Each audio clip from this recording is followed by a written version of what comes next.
Good morning, sports fans. We're coming to you early today for Tiger Talk Thursday. Today we have the pleasure of speaking to CFL All-Star Ken Evraire. Now, this is the only time that worked into our schedule, so like athletes, we just roll with it, right? Sometimes you got to do what you got to do with the time that you have allotted. So, 1 second here. We just got to pull him into the interview, so just give me a second. Right.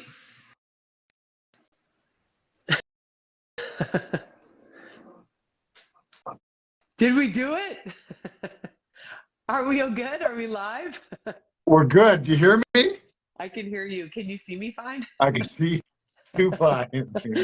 Well, because my screen all of a sudden went a little bit dark, but whatever. I live As in long as it... Kyrgyzstan, so we don't have any Wi-Fi here. Oh, no. Okay, let's get right into it. So for those of you that are new to this series, it's Tiger Talk Thursday, transitioning to life after sports. We have had an amazing lineup of athletes joining us. This is episode 10 in the last month. So we have really just been pumping out some amazing content for those athletes. And the mission and vision of these conversations is to support those athletes around the globe that are suffering in silence. For those of you that have played professional sports, you know that there is a transition that happens when the game ends, whether by choice, life, circumstance, injury, that forces you to hang up the jersey. So I will post Ken's bio in the notes, but I will give you a little bit of a history. He's a former television journalist, professional football player, and at present he's a keynote speaker, presenter, and owner of Tectonic. He's the principal of Tectonic TLC. His football history is a long list of accomplishments, from playing a slot back with the Golden Hawks of the Wilfred Laurier University. He was named All-Star. One of his amazing accomplishments where he was involved in a historic play in which he received a 106-yard pass that led the team to the Ontario Championship. He played 9 seasons in the CFL. Ottawa Rough Riders, Hamilton Tiger Cats, Saskatchewan Rough Riders. Amazing accomplishments. One thing that I love about Ken is he is on a daily pursuit to set others up for success. He's got a program that he's developed called The Shift that he uses when he does his speaking. So let's bring him on. The intro's gone. Kenny, welcome to the call. We're flying now. We're connected, and we got through the long-winded bio. I know. Well, it's important that they know the history and where you came from. So talk to me about your transition after sports. And what I'm very passionate about is the information that we cannot find on the internet. So, you know, you've had a long history in athletics, as well as working in television, and now as your own team lead and speaker. What were those pockets, those transitions like? How was your headspace when you had some of your, let's go back to your earliest, the earliest, I guess, rejection that you felt? Okay.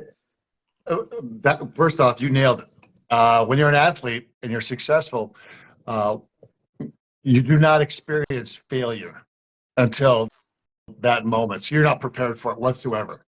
And because, and maybe it was just me as an athlete, I didn't want to think about life beyond my sport, because that meant I was putting the old jinx on it, a curse on it. I knew it was going to come. I didn't want to think about it, because if my thought wasn't in the space of being an athlete, that's where you get injured, or that's where you don't think you're invincible. That's when, right? You think you have to convince yourself that you want to play forever. Yeah. And I remember I had my best year. I think it was in '92 in Hamilton. I had over 1,000 yards. David Allen was my quarterback. I was top Canadian in the East, all that stuff. And things just fell together for me. And the next year, I remember going out for warm-up. We're playing the Argos in Toronto, the Skydome. And I saw a buddy of mine, Jeff Fairholm, and Jeff's got this big leg brace. And I said, "What happened to you?" He says, "On the turf here at the Skydome got me. This turf monster got me." And he did his MCL, and it got into my head. And we've known each other long enough now where when I start thinking, that's trouble. And my self-talk, the talk going on in my head was, okay, play it safe, right? And I bobbled the ball. I wasn't running crisp routes. And I finally I told myself, okay, smarten up, because you're going to get killed out here. And I ran my best hook route ever. And the ball was thrown right to me. Reggie Slack was my quarterback at the time. Caught the ball, planted, my knee blew up. Oh, no. No one touched me. Hyperextended and blew up. And it felt like I got shot. And it was in that moment, immediately, when I looked to the sidelines to see my teammates, my relationship with them had changed in that moment. Powerful. I was a valuable We're valuable commodities when we play and we're competing and we're healthy. But as soon as we're injured or we're not playing well, we get cut, we get traded, we lose our scholarship, all this stuff happened. And you always think it's the other guy, it's the other athlete that's going to go through that experience, not me. I'm invincible, right? You nailed something. something.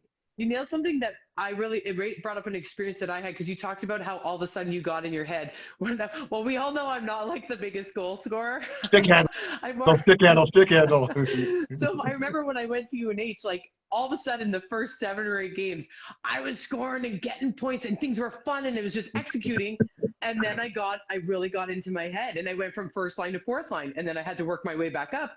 But it was interesting that that little shift, all of a sudden my self-talk, I completely talked myself out of just going with the flow, playing the game you love and letting the chips fall where they may. So I really resonate with that. So, and I'm sure there's a lot of athletes watching. So what came next for you? So what happens is, and athletes are all or nothing. You're either on the team or you're not on the team. You're either successful or you're not successful. The coach loves you or he hates you. It's right. A very dramatic relationship that you're dealing with on a daily basis, and we master it. We master it. It's not real in the real world. It's part of that life as an athlete, and we exist in it, and it's torturous. And do you find that the all or nothing attitude? I've always struggled with that post athletics. I'm all or nothing. Yeah. And I've really had to find that balance. Did you struggle with that too? And I'm sure there's some other athletes that do. Without a doubt. Because most people, 99.9% of the people that we meet after our career don't get it. They look at us and go, "Well, you got an energy. You're all these things, right?" They don't get it. The same way we don't get them. Yeah. We don't get that life outside of sport, beyond sport. We don't get that. We have to figure all that out. And as athletes, we are visual people. Show me on the whiteboard, coach. I got it. Okay, no problem. Yeah. But show me life on a whiteboard. It's too vague. It's right. And you're so structured, and then you're not. And you're told jump, and you say how high. And all of a sudden you have to ask your questions. You have no skill answering asking questions, and then you got to find answers. And I blew my knee out, and this is probably the darkest time for me because I start questioning why I was even playing at this, because you're not making a lot of money and you start thinking about life after football and I didn't want to sell photocopiers. There's nothing against guys who sell photocopiers and fax machines back then, but I didn't want to do that. I had to figure out what I wanted to do, but you're leaving something that you were so passionate about that you're willing to show up at 7 a.m. and be there till midnight, right? How do you find something that you're passionate about? And I feared life on the other side of football, so much so that I had my knee repaired surgically. I built some scar tissue. They went in and cleaned the scar tissue up. Then they went in again, cleared scar tissue up. Then they went in again and cleared scar tissue up. And then they went in again. Why? All because I preferred dancing with the devil I knew. And that was everything that football would demand of me. I was okay there because I knew that devil. I didn't know the devil beyond football. I'd sit down with a piece of paper. Okay, I'm gonna. This is back in the day. I'm aging myself now. Where you start building your resume on paper, right? And you look at it and go, "Well, gee, this is great. If Microsoft ever needs a guy to catch a ball on 2nd and 10 in the red zone, I'm their guy." Outside of that, my value is I got nothing going for me. So how did you get back into that? How did you help yourself get back into a peak mindset where you got excited again about what was next for you? Yeah. Because was your career? I'm trying to go back to your bio, but was your career done after that injury? No. After I wasn't the same. I came back and played, but I wasn't the same guy. So I was living a bit of a lie. I was still making decent money, and I was still getting 10% off that Foot Locker.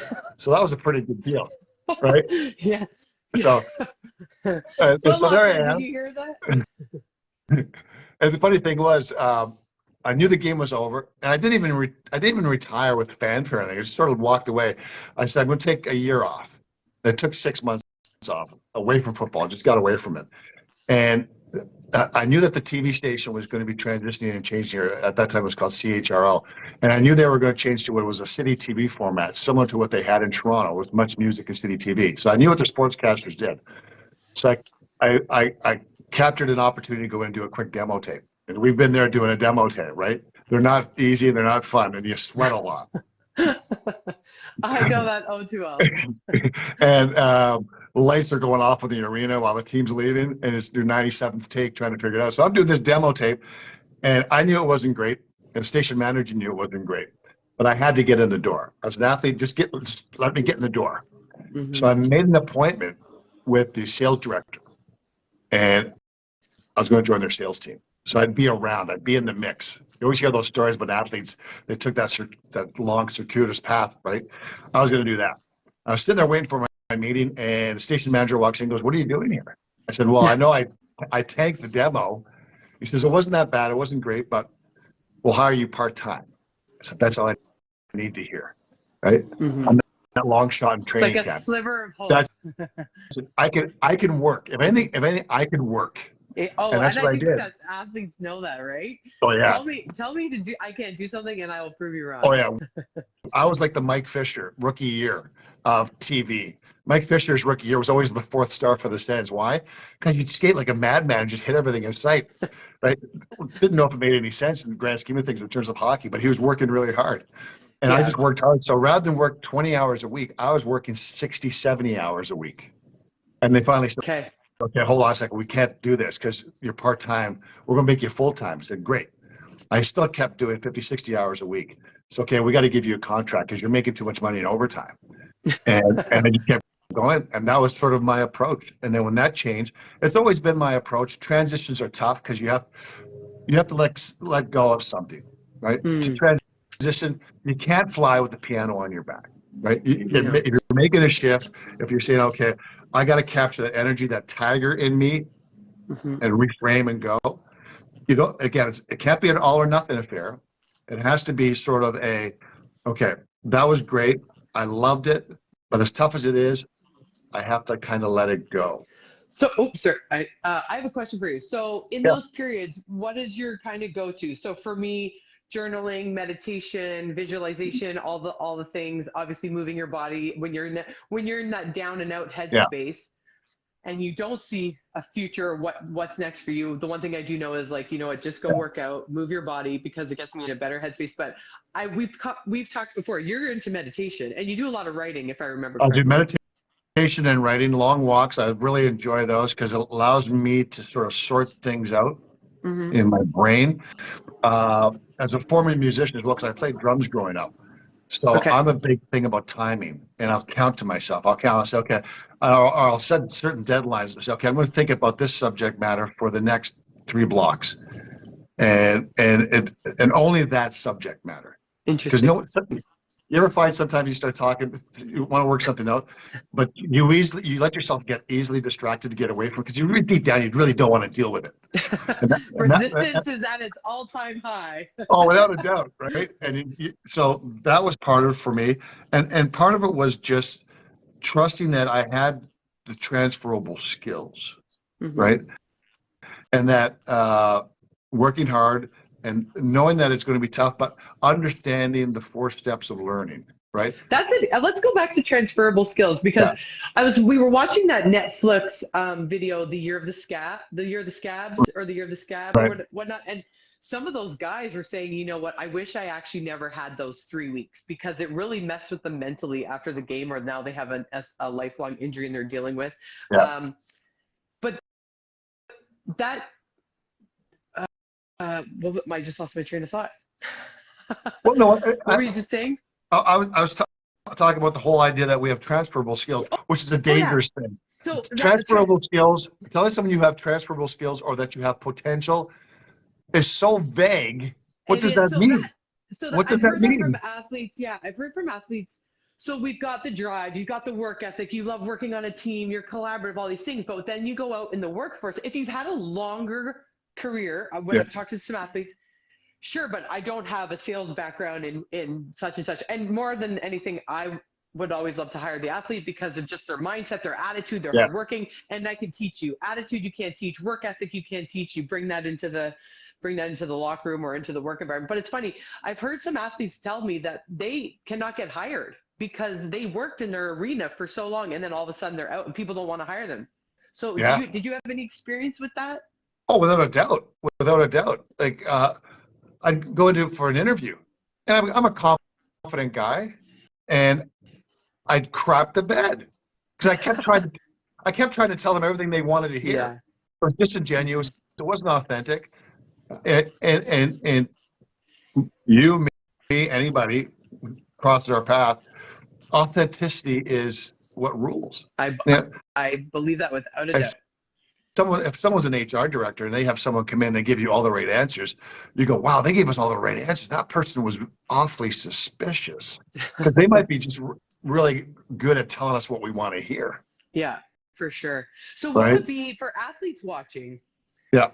What are your biggest takeaways in terms of if you're in that messy middle, you're transitioning, you don't know what to do? Like I do know some friends that are struggling in silence that were playing at the NHL level. And I've also, in the last year, we've lost 2 friends that couldn't handle the transition. They couldn't figure out what that next thing was. What would be your biggest piece of advice for those people? And then also this transferable skill piece, how would you help these athletes bridge the gap in both of those scenarios? Here's what they miss. And this is what they need to find when they leave their sport, in my opinion. Tell me every score of every game you played, Janine. Can you? Couldn't. No, okay. But I can remember moments. Tell me about all your teammates. Tell me about the funny stories. A bunch of them. You can rhyme off 100 of them like that. Exactly. Yeah. We need that. Mm-hmm. Once you leave the sport, you feel so alone. To admit that you're alone, for one, is scary. 2, that you don't have answers, which is scary because you've never had to admit that before. You never admit it, right? Because you want to compete. And so you need to connect with others, collaborate, and communicate, because that's part of our DNA. We need that. Whether you're an athlete, whether you sell vacuums, whether you own a pet store, it doesn't matter. You need that human connection. It's part of our DNA. And that's when you start feeling like you're part of things. The worst thing for an athlete is you don't feel like you're part of things anymore. And then when you go back to the rink, right, and you're thinking you're still seen as the hockey player, or the football player, or the athlete who was there. No, you're the guy who used to play here, but now you're sort of getting in the way because we have other guys we've got to take care of, other athletes we need to take care of. So you're really in the middle of that. You're in limbo. Yeah. Okay, I can't go there. I don't know. Okay, 2 steps forward, 2 steps back, and they don't realize that the journey now is really 2 steps forward, 2 steps back until you figure things out, and that's pretty cool. I like that. Cool. But here's the X factor in all this. Are you ready? 3 letters. EGO. Ego. Oh yeah.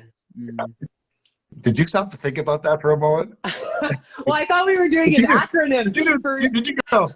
I do know how to spell ego, but because my Tiger method is an acronym, I was like, what's the acronym for EGO? Ego. Excellent. Our ego is the worst thing. I know. How long have we known each other? It hijacks you. My really ego gets me into trouble. Great admission. Right? Ego will do that to you, where ego stunts your growth. Ego gets in the way of you seeing opportunities, or ego says, oh no, I don't see the opportunity immediately and it's not being handed to me, so I'm just going to stay here. I'm not going to do anything. Whereas ego is, get rid of ego, because ego is the individual warrior living in a silo. Get out of there, become that authentic warrior, where now your purpose is greater than you, but it fills you. Yeah, I love that. Right? That makes so much sense. And when I was talking with Kerry Joseph, he said growing up, he was told that you play football, but it's not who you are. And that really helped keep him grounded. And I thought that one little sentence was so powerful. So talk to someone, collaborate, communicate, check your ego at the door. And all know what? Amazing advice. If we don't have the answers and you're scared, it's okay. Just figure it out. I've been trying to write the same book now for 30 years. Yeah. Well, when it comes out, lots of content I have in my head. This is how I see it. I visualize it. Okay, I'm shifting. I'm Tiger methoding. I'm awakening my giant within. I'm doing all these things. And I sit down and go, I have no confidence. Yeah. You're not a writer. Yeah. Right? You're not a writer. And that's just showing up as the person you want to be in that ideal space. And then what happens is, as you build your schedule and your routine around this person that you really see for yourself, one day you wake up and guess what? You are them. You are here. And the ego gets put aside. You become vulnerable and authentic. Yeah. And then you're in the process of becoming something really cool that nobody expected. Yeah, I love that. I love that. Right. Well, you heard it best from Ken Evraire himself, CFL All-Star. Any last words for athletes watching around the globe? I mean, I think we've hit on many numerous topics. I really appreciate your open and honesty and candidacy around like injury, around ego, around all that stuff. But any last words before we go? Every morning we wake up, whether it's 5 in the morning because someone's convinced you to get ready for a Facebook Live. take 10 this morning. We get a little tap on our shoulder when we start our day. We all do, consciously or subconsciously. We might do it when we're looking in the mirror, we're getting ready for work. Maybe it's just we're in the shower, we're trying to sort things out, what we're going to get done, whatever. But you're going to get that little tap on the shoulder. So what's the single question? Are you in your right time and place? Mm-hmm. If you're there, great things can come from that spot. If you're not there, then the passion, the journey, the mission is get there. Here's the fun and keep showing up. Keep showing up, because you know what? Once you think you're in the right time and right place, life has a funny way of changing things on you. And then you wake up another day and you have to do it again and do it again and do it again. Little muscle memory, all that kind of stuff. But that's the fun part sometimes. Absolutely. Most times. Yeah. And that's the process, making sure you're on the journey, not just focusing on the destination. So enjoying the here and now. Yeah. Well, what a great conversation. Amazing advice for athletes. To those of you that are struggling, please know that you are not alone. We've got 10 episodes now of amazing athletes from around the globe that are making sure that you know it's completely normal what you're feeling. And we're all here to support you. So thank you so much for joining us this morning, Ken, and your patience in trying to get the Facebook Live going. And we'll see you next time. We've got a great lineup next week. I won't tell you yet who's coming on, but it's going to be a good one. So thank you so much. See you. I appreciate your time. Take care. Bye.